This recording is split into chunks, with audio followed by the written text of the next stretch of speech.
1. There was a sort of slow style of going about daily routines.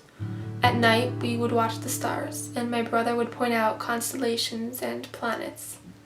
In the morning, we slept late and woke when we were rested. There was never any rush to get anywhere or do anything. Everything that needed to happen eventually did.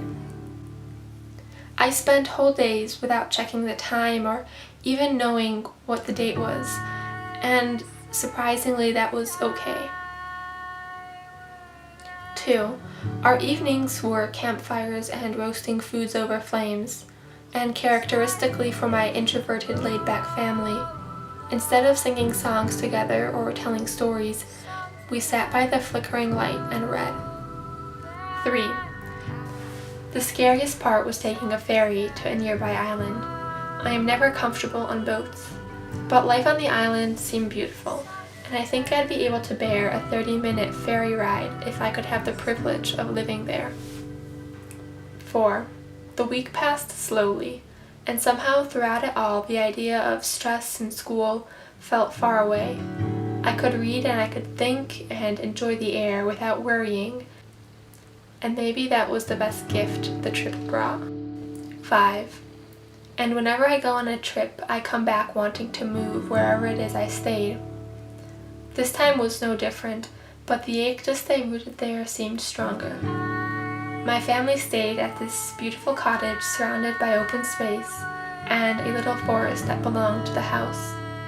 If I could have a dream home, it would undoubtedly be this one, with a little veranda that is sunny and warm in the morning, a small house with lots of little stairs, and land. 6.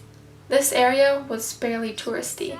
It felt more like coming home to a place where people know you than like going away. There were farmers markets and homemade foods and polite people who held the door open for you, and shop owners who were always smiling and exuberantly friendly. It was a nice change from the often harried and tired people I meet in my city. 7. Even though we were on a peninsula and by the lake, we never went swimming. Somehow this week was about more than just trying to tan ourselves in between lake waters. 8. It seemed in every way the opposite of my own home in the city.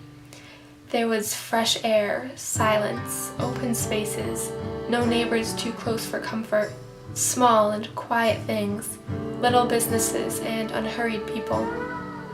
9. It was easier to write there. Even the routines and activities that would be considered monotonous, had I done them at home, were something special here. At least they were something to acknowledge because they were part of a week to remember. 10. And the saddest part was leaving, coming home. The whole final day was subdued, and even though we were there, it was obvious that soon we would not be.